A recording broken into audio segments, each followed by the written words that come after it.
Hey, what's going on everybody? This is Cairo, and today we're going to be doing a reaction to a Marvel Entertainment video from their YouTube channel, and it's called How to Read Comics the Marvel Way. I didn't know Marvel had a special way to read their comics, but evidently they do, and we're about to learn that from this nice lady right here who seems like she probably never actually read a comic book other than like probably the day before she did this video. Maybe, I mean, I don't know, maybe she has read comics. But anyway, that doesn't matter. What matters is how to read them, and she's gonna teach us how to do that. So let's have a look. We all love Marvel movies, television, and games, but some people, I'm not naming names, Kyle. You can't say you're not gonna name names and then call somebody out. I feel bad for Kyle. Sorry, Kyle. Find comic books a bit, well, intimidating. There are just so many comics, over 80 years of Marvel history, and where do you even start? Now, I've been reading comic books since I was a kid, and when I first started reading them, I never felt intimidated by comics. I never felt intimidated by how many there were. I guess you would feel intimidated if you felt like you had to read every single comic that was ever made, but you don't. And yeah, I don't know. You know, that actually sounds a little like old Kibble Smith, him and his new words of how he was intimidated by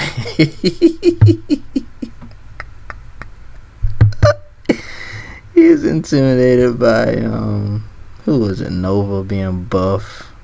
Oh my gosh. Great question. I've got the terms, the tips, and I'm gonna make you sound like a comics pro. This is how to read comics, and we're starting with the basics. Words. Why does this girl, what's her name again, Lorraine? Why does Lorraine sound like an elementary teacher? Like she trying to teach us how to read.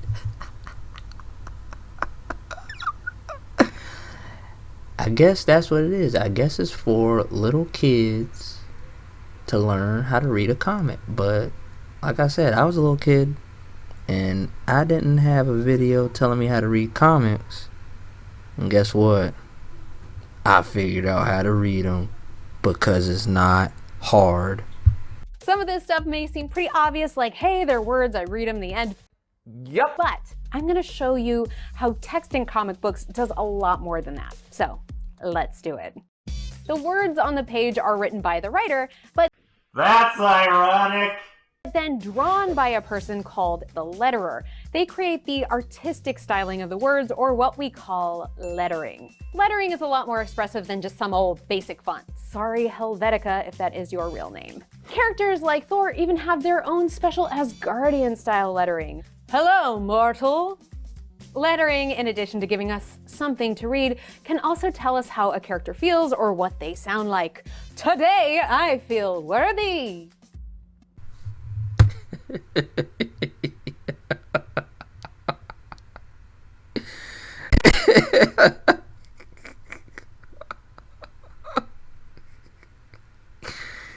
She's so impressed by herself. Look at the face. She's just so impressed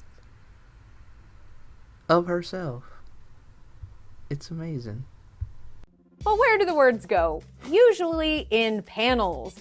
The panel is this box containing all of the action and sound from a moment in time. But we can't just have words floating around in space, can we? Absolutely not. Well, usually. The first way we contain words is caption boxes. These little boxes fill in important context to the scene. It might tell us if we're on another planet or in an alternate universe. It might let us know that we're in the past, the present, or the future. And sometimes the caption box is the voice of the editor, there with helpful information or to cite a comic where something important happened previously. Oh look, it's editor Devin Lewis. Hi, Devin. Hey Lorraine, this video takes place on Earth 1218, reality in the Marvel Universe. Aw, thanks, Devin. Generally, think of captions as the hot spot for narration. Hot, hot, hot, hot, whoo! But our characters also like to talk, and that's where word balloons come into play. Hot, hot, hot, hot, whoo! Characters' dialogue appears inside each word balloon with the tail facing the character speaking. Oh, good tail. The way it's drawn can also tell us about the character's volume. When we talk very quietly, the outline becomes dashed to let us know it's a whisper balloon. Or becomes very spiky to let us know it's a scream balloon. Or a voice crack balloon. But sometimes we just need to hear our character's thoughts, so we use thought balloons. Thought balloons are distinguished from word balloons by this chain of diminishing size circles instead of a tail. These let us know only the reader and the character are privy to what's in their head. You know, unless there's a pesky psychic sneaking around. By now you may be asking yourself, don't these words ever just get to be free? Nah. Some sounds are too big to be contained. These are sound effects! Bro, if you'll excuse me. I got a really good sound effect. Want to hear it? You know, I actually feel kind of bad for this lady. She seems like a nice lady. I don't think she really wants to be here, though. But hey, I ain't gonna hold nothing against her. You gotta get that money. So, yeah. I don't know. I think she low-key don't want to be here doing this video, though. For real. That explode onto the page in big, beautiful word form. Some of my favorite iconic sounds include Spider-Man's thwip and Wolverine's snikt. Kaboom! Flarp! Oh, that's fun. Honestly, though, one of my favorite sound effects was always the kaboom. Well, you get one of those really big explosions, you know, hero and a villain fighting off, and you get that big old kaboom! Yeah, that might be my favorite sound effect. Just sidebar. A ton of work goes into bringing all of those words to a comic book page. That was just our first lesson on how to read comics, but there is a whole lot more we're going to dive into. So, what part of comics would you like me to explain next? Art layout, continuity, the multiverse? Why comics are so trash now. And that's it. God is good, bro.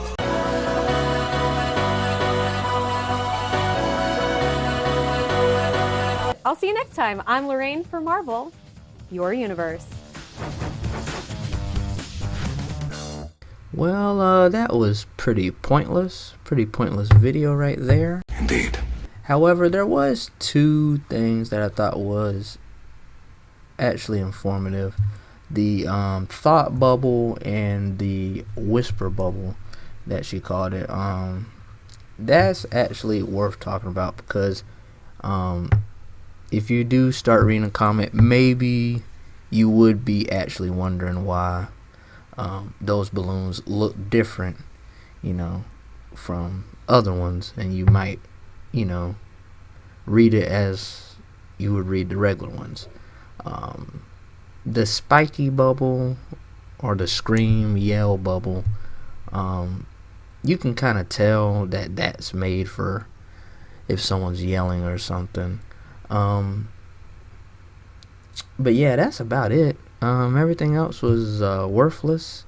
There was kind of no point in this video at all, unless you, I don't know, are an old grandma that never read a comic book and you want to know about the comic books. I guess this was made for you. So if you're an old grandma and you want to read a comic, you could use this video to give you tips, or you could get, I don't know, a child to help you. I would suggest a child. Let me know what you thought about this. Let me know if when you were a kid you actually had trouble reading a comic book. I really don't think anybody ever had trouble reading a comic book. The only thing I might have had trouble with was reading manga, and I figured that out pretty fast. When I tried to read my first manga, what was it? It was, I think, Full Metal. And I tried to read it like a regular book, and I know it's like, I feel like this is the ending. So I had to flip it over, like, oh, okay. You have to read it the other way around. But I figured that out very fast. So yeah. Leave a like, comment, tell me what you think. I believe this is the first video of many about trying to tell you how to read a comment, and this one was just about words. So if you want me to do more videos or more reactions to these videos when they come out, let me know. This was such a worthless video. Alright, anyway, I'm out. Y'all have a good one.